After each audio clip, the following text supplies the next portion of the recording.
Which room was the most important in medieval castles? The Lord's chambers, the armory, the barracks, the library? No. The kitchen. That was the center of any medieval castle. Today we will learn why the entire life of the castle depended on the kitchen, what else was done in the kitchen besides cooking, and what the kitchen symbolized in the Middle Ages. Watch the video to the end and you will learn why the kitchen was a guarantee of safety in the castle and how it saved hundreds of lives. At the end of the video, we will talk about what and how people cooked in the Middle Ages.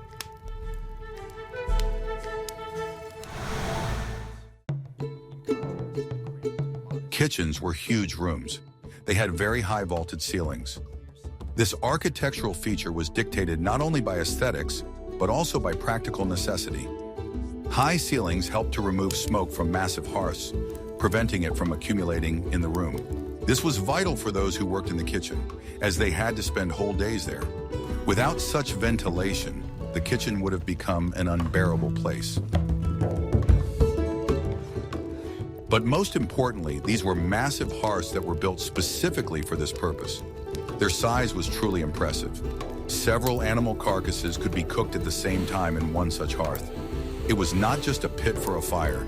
It was a complex structure made of stone and metal, capable of withstanding high temperatures and constant use. These hearths were a true engineering marvel of their time, designed for uninterrupted operation.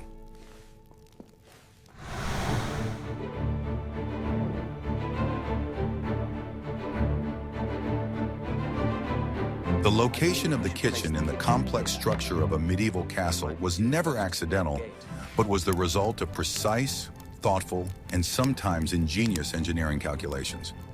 The architects and builders of that era, who possessed deep practical knowledge, understood perfectly well that the kitchen had to be located in the most strategically important and advantageous place. It had to be in close proximity to the main halls, dining rooms, and the Lord's living quarters. This requirement was dictated by two key reasons, equally important for survival and comfort. First, a well-thought-out layout allowed servants to deliver ready-made dishes to the table as quickly as possible. The castle's long, winding, drafty corridors were a serious obstacle, and no one wanted a carefully prepared dinner to cool down on its way to the banquet hall. Fast delivery of hot food was not only a matter of pleasure, but also of prestige. Secondly, and more importantly, it provided a unique opportunity to use the enormous amount of heat continuously generated in the kitchen to heat the entire castle. The huge, ever-burning hearth functioned as a primitive but surprisingly effective central heating system, spreading life-giving warmth to the adjacent parts of the building. In some castles, architects made a truly ingenious decision to place kitchens at the base of the main towers or keep. Rising upwards, the hot air from the hearth gradually warmed the massive stone floors and walls of the rooms located on the upper floors. This made them much more suitable and comfortable for living in during the harsh and cold seasons. Thus, the thick stone walls, which are usually associated with cold and dampness, played the role of a giant heat accumulator in this design. They slowly and evenly heated up from the fire raging below, and then for many hours and even days gave off the accumulated heat, softening the climate inside the castle. This is why a kind of heat geography developed in the castle, which directly influenced the internal order and social hierarchy. The closer you were to the kitchen, the warmer and more comfortable your living quarters were.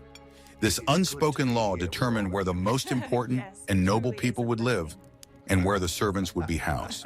The rooms located directly above or next to the kitchen were the most comfortable and were always intended for the Lord, his family, and honored guests. The most remote and cold rooms in the far wings or on the upper floors of the towers were reserved for less noble persons, garrison soldiers, and servants. The kitchen was the real center of attraction, a source of warmth around which the entire internal life and daily routine of the castle revolved. Its clever location was not just a convenience, but one of the key factors for survival during the long and frosty winter months. Without this thoughtful approach, any castle would have remained just a huge, cold, and unwelcoming stone block. However, such a powerful source of heat also created a serious problem. A huge open fire inevitably produced tons of acrid smoke and greasy soot. How did the architects of the time deal with this threat? preventing the smoke from poisoning all the living quarters. Watch the video to the end to find out the answer to this question. Understood. The enormous amount of heat that constantly emanated from the kitchen hearth required a continuous and colossal supply of fuel. In medieval castles, where there were no alternative energy sources, wood was the only and most important fuel. Its delivery and storage became a real, complex logistical project. The scale of this work was so enormous that it required careful planning and precise organization. Think about it. A giant hearth that burned 24 hours a day, 7 days a week. Such constant burning consumed an incredible amount of wood. Historians who have studied this issue have concluded that several thousand cubic meters of wood were required to maintain life and warmth in a large castle for 1 year. To give you a better idea of this volume, it is equivalent to cutting down and transporting an entire small forest. It was a task that was unparalleled in its complexity. Therefore, gathering firewood was not just a routine process, but a continuous and vital cycle.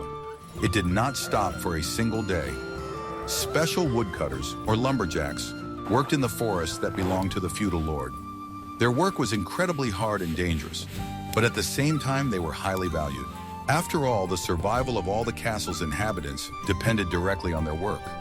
Castles often had their own forest lands, where trees did not just grow on their own, but were specially grown for felling.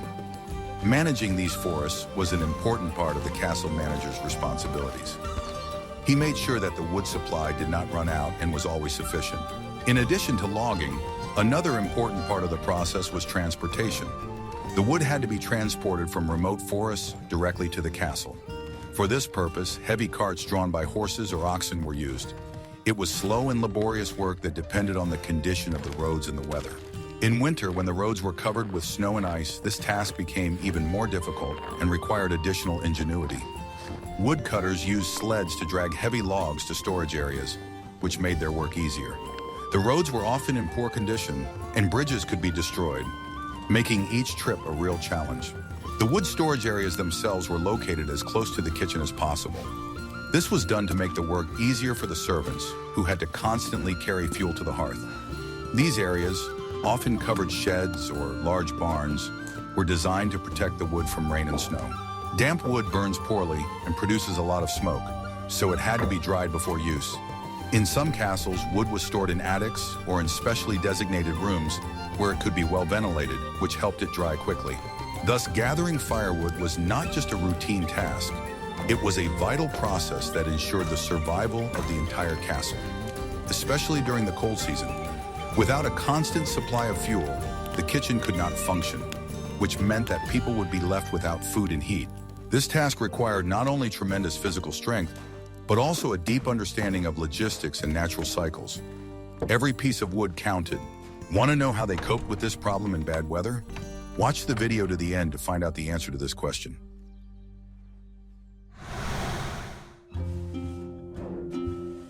The kitchen was not just one of many rooms in the complex architecture of the castle.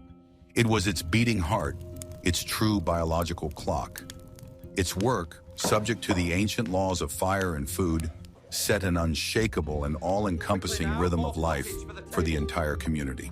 This rhythm encompassed everyone, from the noble lord and his refined family to the lowliest stable boy and the youngest scullery maid.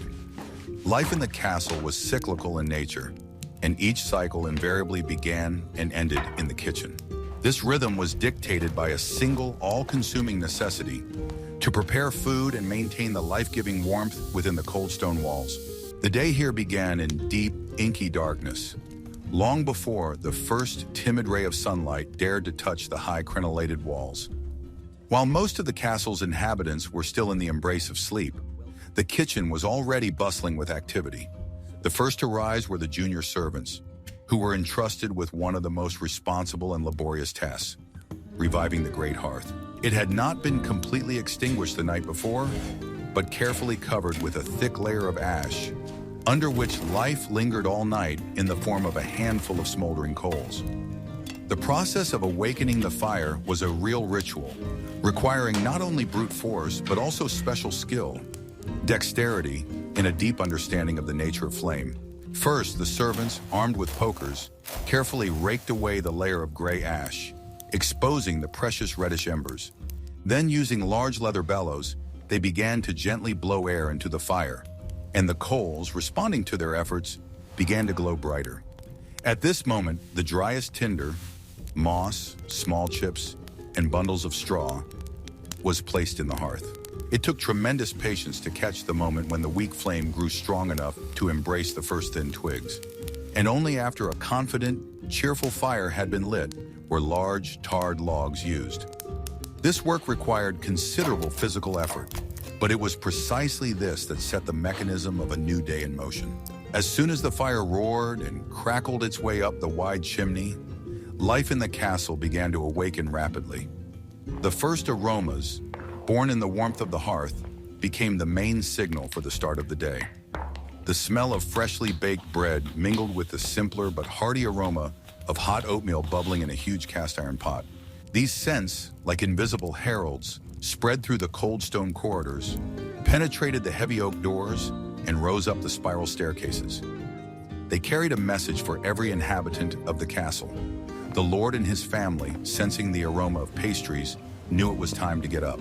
The garrison soldiers, sensing the smell of porridge, knew that a hearty breakfast awaited them soon. Throughout the day, the kitchen was not just bustling with activity, it resembled a beehive, living in a state of constant but strictly organized fever.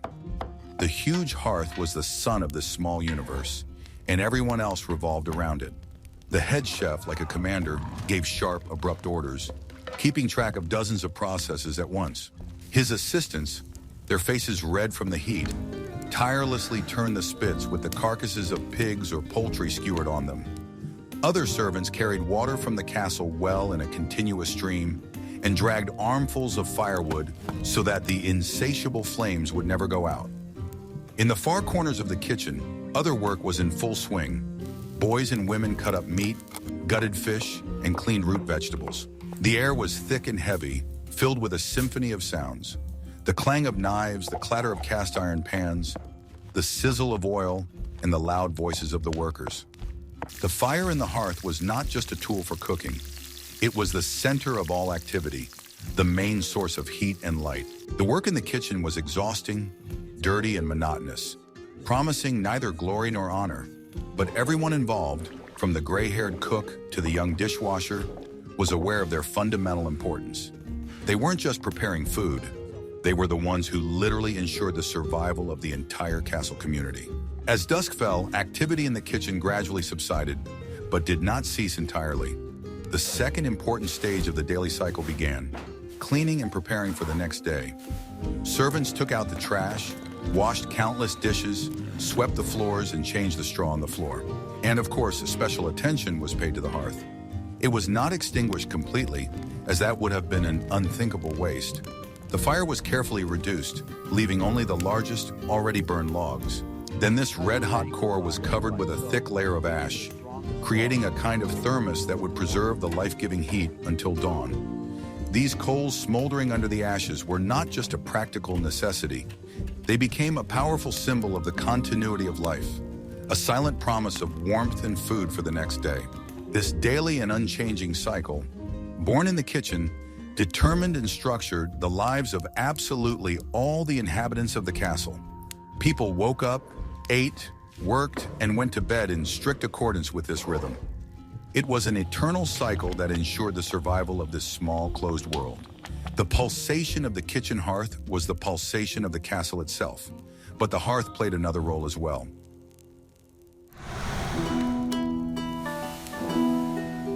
The heat emanating from the kitchen hearth played a fundamental role not only in cooking and heating the adjacent rooms, but also in maintaining the fragile level of hygiene that was possible in that era. In the world of the medieval castle, where pervasive dampness, dust, and dirt were everyday realities, and cleanliness was the exception rather than the rule, the very possibility of obtaining hot water was a real blessing and a precious resource. This precious liquid was necessary for a whole range of important procedures that formed the basis of the health and everyday comfort of the castle's inhabitants. Hot water was needed for washing countless dishes, for laborious laundry, and of course, for rare but much desired bathing procedures.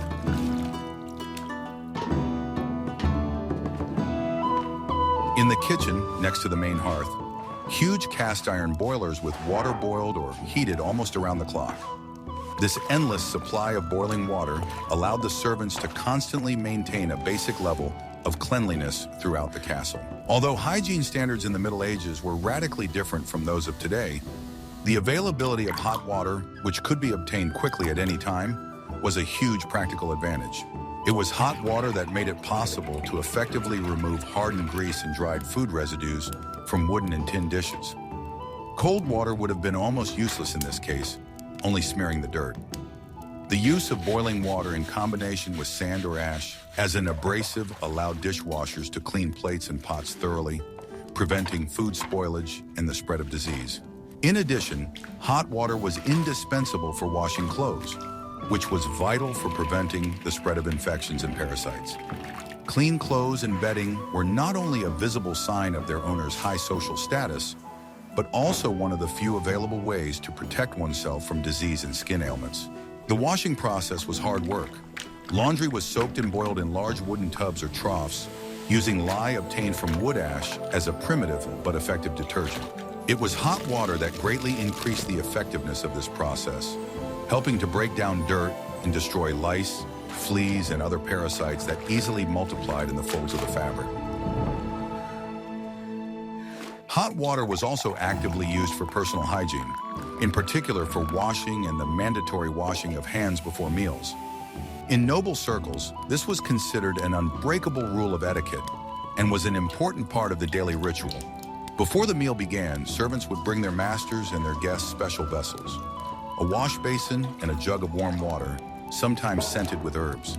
This was not just a formality or a tribute to fashion, but a pressing necessity that helped prevent intestinal diseases. In the absence of antibiotics in modern medicine, any infection, even the most common one, that entered the body from dirty hands could easily become fatal. Thus, the kitchen was not just a place where food was prepared, but also the true center of hygiene for the entire castle. It performed a function comparable to that of a modern central water supply and boiler room.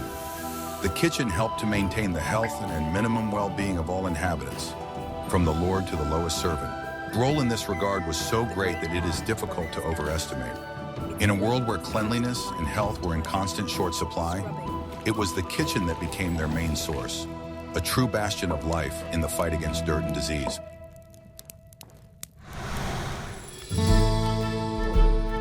In addition to the heat that made the kitchen the warmest and most inviting corner of the castle, the huge hearth served as another equally important source, a source of light.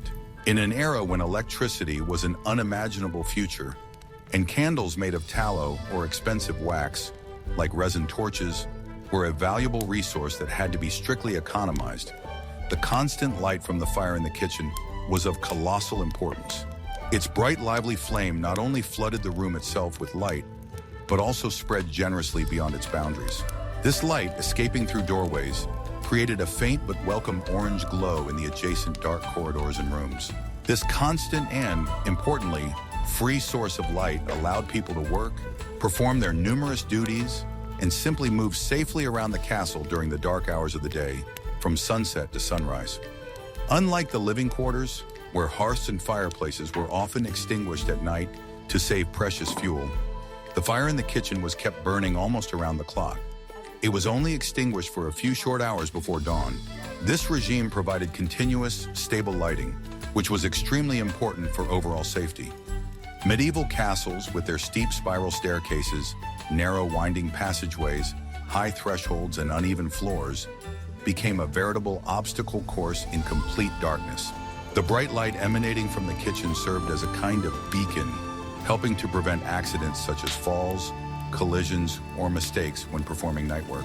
The light in the kitchen was also essential for the cooking process itself. Bright and stable lighting from the hearth allowed cooks and their numerous assistants to perform their tasks accurately and neatly. Good lighting made it easier to cut meat, separating tendons and bones, finely chop vegetables, notice the slightest signs of spoilage, and monitor the color of dishes being prepared. This directly affected the quality of the food and helped to avoid annoying mistakes that could lead to the spoilage of valuable products.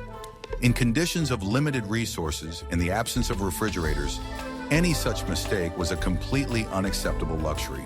In addition, the constant light and heat from the hearth had a huge impact on the microclimate of the entire room. The abundant moisture evaporating from boiling pots, washing food and dishes did not stagnate in the air.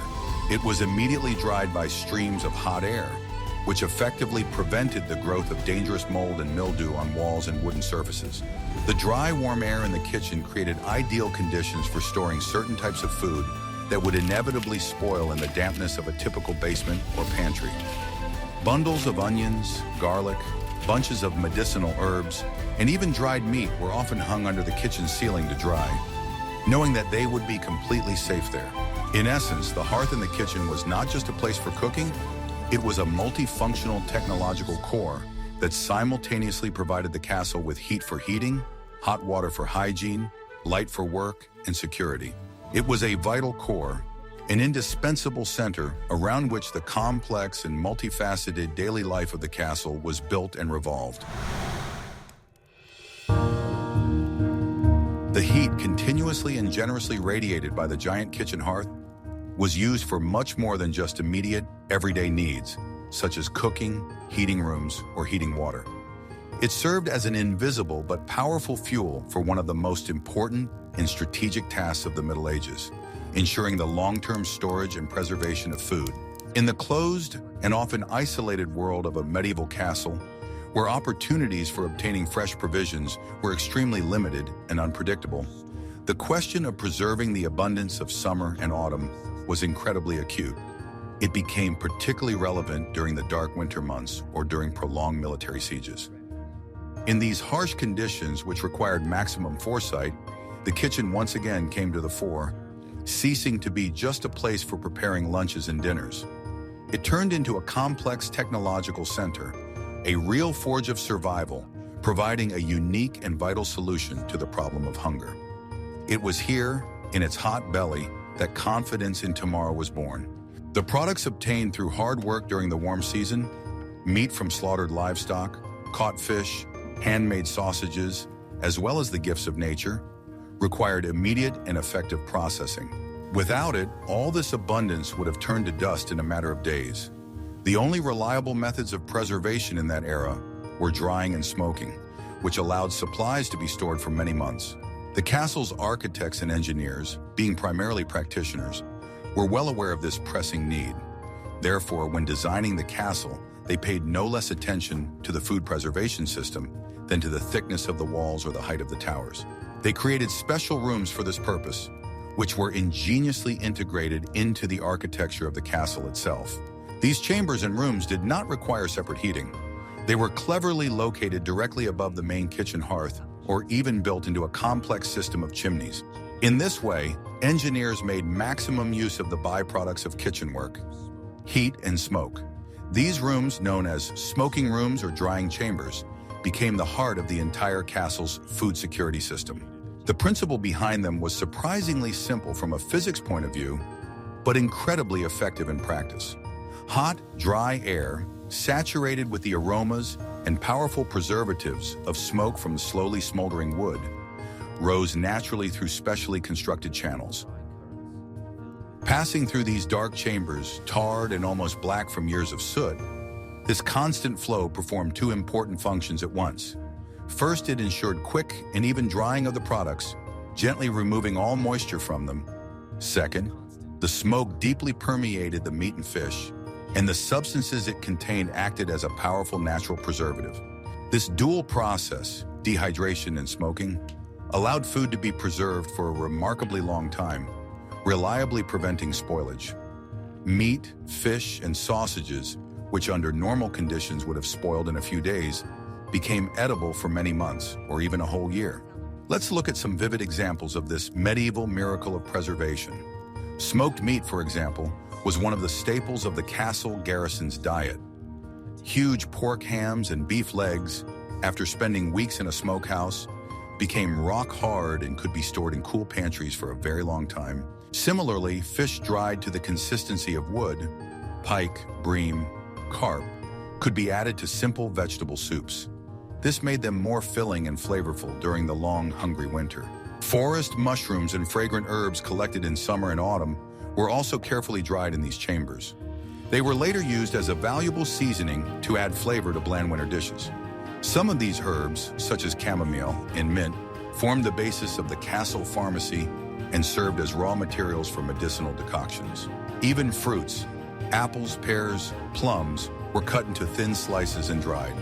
They were transformed into a sweet and calorie-rich treat that could brighten up even the dreariest winter evening. All these meticulously created reserves were absolutely necessary for the castle's survival during a long siege or a hungry winter. These strategic reserves formed the basis of the diet of the garrison and all the inhabitants of the castle in the most difficult and desperate times. They were not just food, they were a visible symbol of the castle owner's foresight and foresight.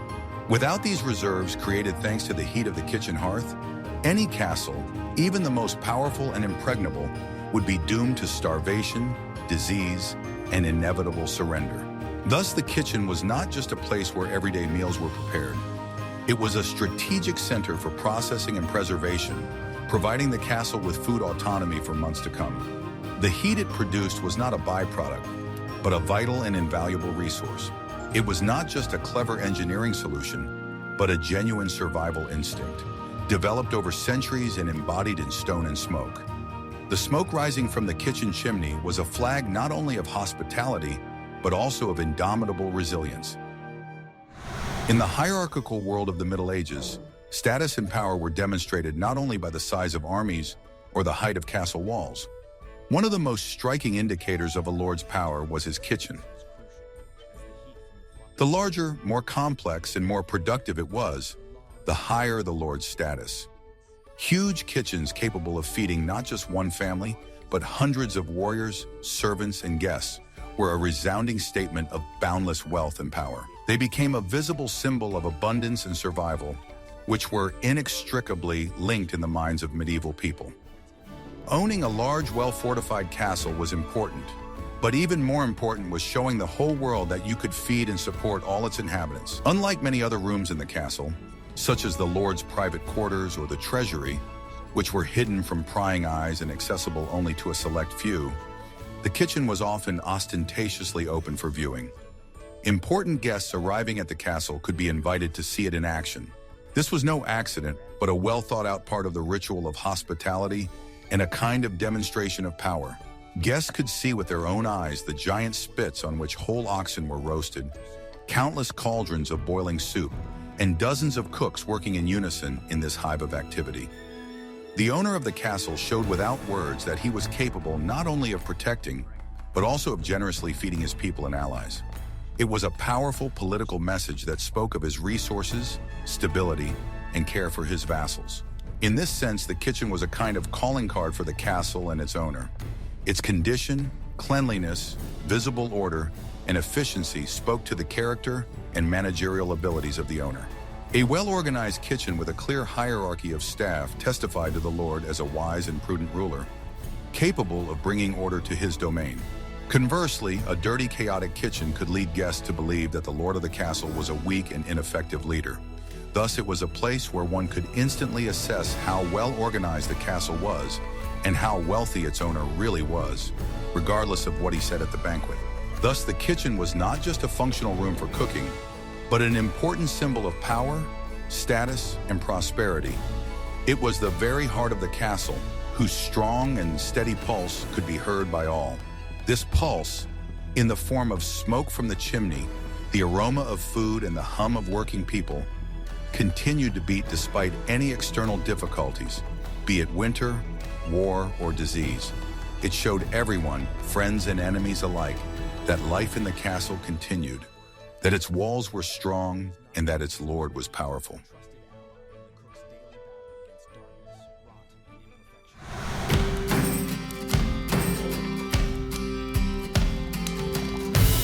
We conclude our dive into history. Today we learn that the medieval kitchen was not just a demonstration of cooking, but a multifunctional center that played a key role in the survival and comfort of the castle. It was recognized as a source of warmth, light, and safety. It was also a symbol of power and life, What do you think of this topic? What interested you most in today's episode? Please tell us what you think in the comments. We read all your messages. And of course, don't forget to subscribe to our channel so you don't miss any new exciting videos.